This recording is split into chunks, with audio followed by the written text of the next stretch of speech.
Olha só, A Arte da Guerra de Sun Tzu. Muita gente pensa que é só um livro sobre batalhas antigas, né? Mas na verdade é muito mais do que isso. É um guia poderosíssimo para a gente navegar os desafios complexos no nosso dia a dia.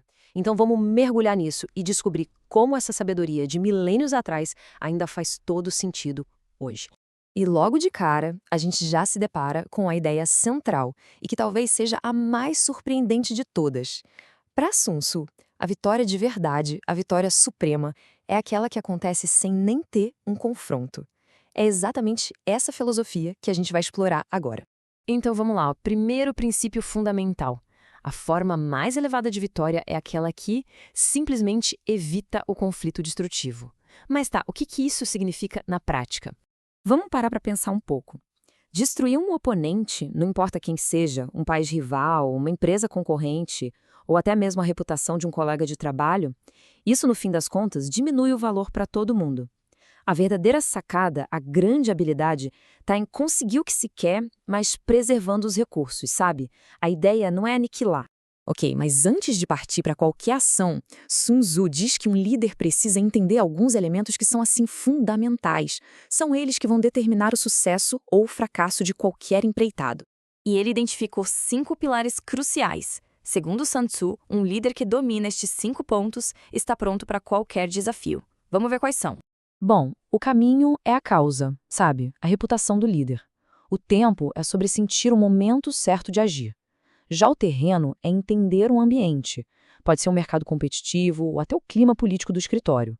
Liderança são as qualidades da pessoa. E disciplina é a estrutura toda que garante que as coisas aconteçam. Então, o ponto crucial aqui é este. Entender esses fundamentos não é algo opcional. É o pré-requisito para o sucesso, é a base de toda e qualquer estratégia. Simples assim. Certo. Com os pilares bem estabelecidos, a gente passa para a próxima camada, que é igualmente crucial na preparação: a compreensão tanto das próprias capacidades quanto das do oponente. Essa aqui talvez seja a frase mais famosa dele, né? E ela reforça a importância de uma consciência completa.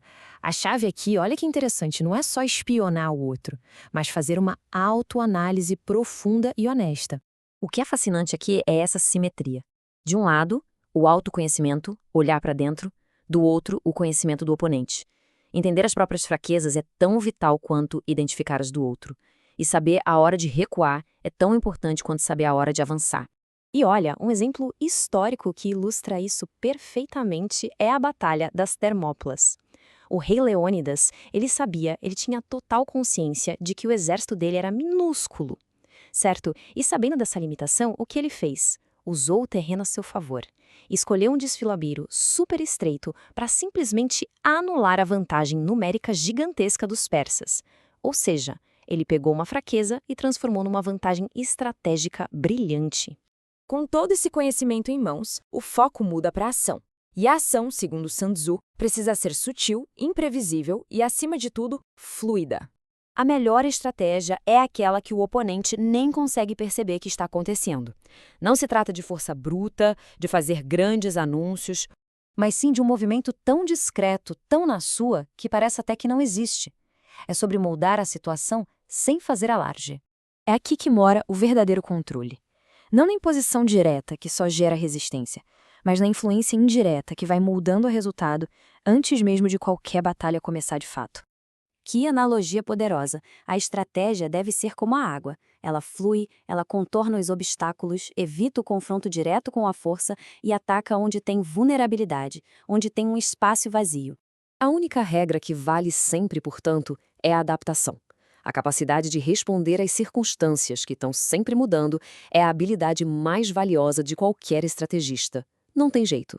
E agora, a gente vai para o nível mais alto da estratégia, algo que vai além das táticas e entra no caráter, na motivação de um líder de verdade. E aqui, Sun Tzu revela o que ele acredita ser o segredo da lealdade. Ela não vem do medo, de jeito nenhum. Vem da empatia e do cuidado. É isso que cria uma equipe realmente engajada, disposta a enfrentar qualquer parada. É só observar a ausência total do ego aqui. O líder de verdade não está buscando fama ou ganho pessoal. O objetivo é muito maior: proteger o time, servir a missão. A motivação é pura, focada no coletivo. E esta é a advertência final e bem sombria dele.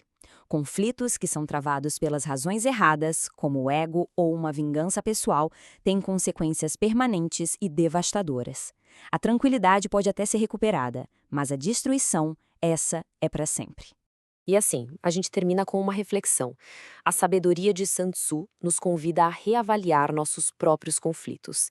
Pense bem, na carreira, nos relacionamentos, quais são as batalhas que, talvez, sejam mais bem vencidas ao se escolher simplesmente não lutar.